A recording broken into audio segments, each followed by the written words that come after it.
We come to verse 62 of the 6th chapter of the Gospel of John here. Jesus is responding to the evident complaining that is taking place not only among his own disciples, but probably even more so among the larger group that has been wondering about Jesus' rather graphic statements about eating his flesh, drinking his blood, indicating that he is indeed the manna that was prophesied to come down from heaven, the one that was anticipated, you might say, in the Jewish expectation. And they are reacting to this. They don't know quite how to fathom the significance of what he's saying. And he has asked them, why are they reacting so negatively to this? And then, as if to up the ante a bit, he puts this question to him, Ian.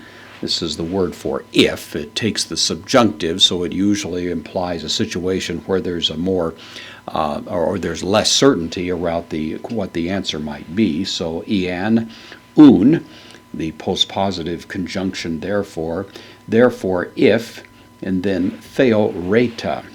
This is from theoreo. It means to behold. Our word theorize comes from this, or to see something, even in the mind's eye.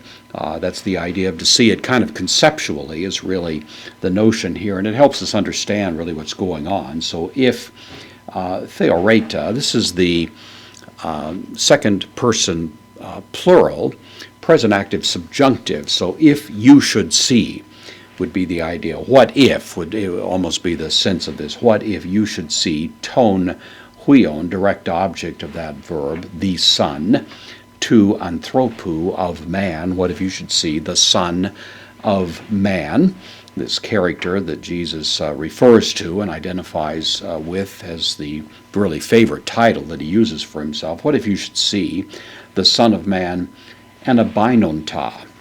We've seen, of course, multiple times katabaino, I go down. This is anabaino, I go up. This particular word is the present active participle, masculine, singular, accusative. So it really is going along with ton huion in the accusative. What if you should see the Son of Man going up? Going up. There's a bit of a discussion among commentators, as Jesus referring here to the ascension, which seems most likely. Some have suggested maybe he's referring rather to the resurrection or even to his death on the cross, being lifted up as he was on the cross. I think probably the best view of it is that it's a reference to the ascension, even though John doesn't deal with the ascension all that frequently or clearly in his gospel. It seems clear enough that it's somewhere in the back of his mind, certainly at least, as we find him dealing with. So what if you should see the Son of Man going up, presumably the ascension? Then hopu, this adverb where, ein, it is the third person singular imperfect active indicative of me, it was, and then to, the neuter article, proteron, adverb, indeclinable, means at first. So what if you were to see the Son of Man going up to the place where he was at first? Again, you just think it's got to be a reference to the ascension. But the point of the question is, well, if you're having such a hard time accepting